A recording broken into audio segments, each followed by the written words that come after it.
नमस्कार, स्वागत है आपका न्यूज मीडिया मंच पर। मैं हूं देवेंद्र त्रिपाठी। इस वीडियो में बात करेंगे अगले 10 दिनों के संभावित मौसम की और साथ ही साथ बात करेंगे कि पिछले 24 घंटों के दौरान देश के किन 20 शहरों में जमकर बरसात रिकॉर्ड की गई है। तो सबसे ज्यादा बारिश पिछले 24 घंटों में रिकॉर्ड की गई है पुनालुर में। पुनालुर में 139 मिलीमीटर रहा है बारिश का आंकड़ा। टुंडी में 96 रेनफॉल रिकॉर्ड की गई। मदुरई में 91 और 79 मिलीमीटर बारिश हुई है बेंगलुरु में।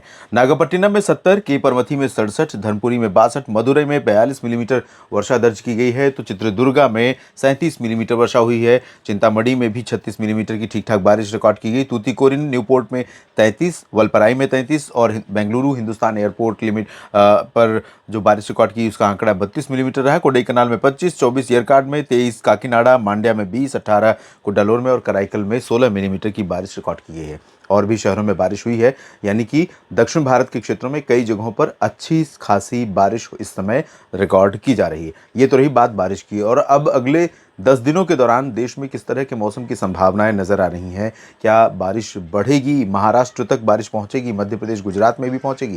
क्या उत्तर भारत के पहाड़ों पर जमकर बरसेंगे बादल या गिरेगी बर्फ? आइए अगली स्लाइड में देखते हैं।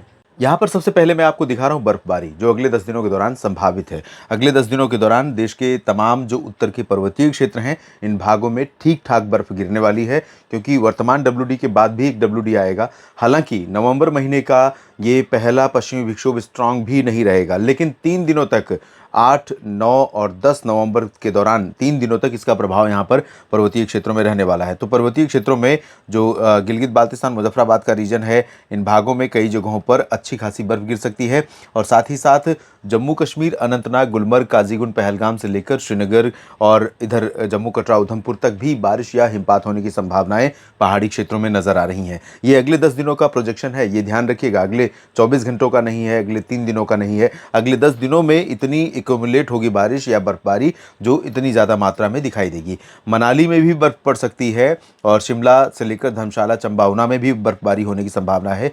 उत्तराखंड में भी ऊपर के इलाकों में बर्फ गिरने की संभावना इस दौरान बन रही है। यानी कि पहला मौका होगा जब उत्तराखंड के तमाम हिल स्टेशंस पर बर्फ का नज़ारा, बर्फबारी का नज़ारा देखने को मिलेगा। बारिश की बात अगर हम करें तो यहाँ पर आप देखिए कि जो वर्तमान पश्चिमी विक्षोभ है उसके चलते 9 और 10, 8 से लेकर 10 के बीच में पंजाब में कुछ स्थानों पर वर्षा हो सकती है और कुछ बारिश आपको चंडीगढ़, हरियाणा और दिल्ली से लेकर पश्चिमी उत्तर प्रदेश में, साथ ही साथ राजस्थान के उत्तर पश्चिमी क्षेत्रों में देखने को मिल सकती है। हालांकि जो बारिश होगी या जो बारिश की संभावना दिख रही है अगले 10 दिनों के दौरान, वो बहुत ज़्यादा स्ट्रॉन्ग नहीं है, लेकिन यानी बहुत हैवी रेन नहीं होगी और ऐसी बारिश नहीं होगी जिससे कि खेतों में काम रुक जाए या खेतों में तबाही मच जाए या खेतों में जो अभी हाल ही में बोई गई फसल है उसको नुकसान पहुंचे। लेकिन कुछ बारिश ज़रूर मैदानी इलाकों में और काफ़ी दिनों के बाद बारिश की संभावनाएं बन रही हैं। इधर दक्षिण भारत के क्षेत्रों में जो बादल हैं वो न सिर्फ दक्षिण भारत के राज्यों को बारिश देंगे, बल्कि आगे बढ़ते हुए मध्य भारत में तमाम जगहों पर सेंट्रल पेनिनसुलर रीजन की तरफ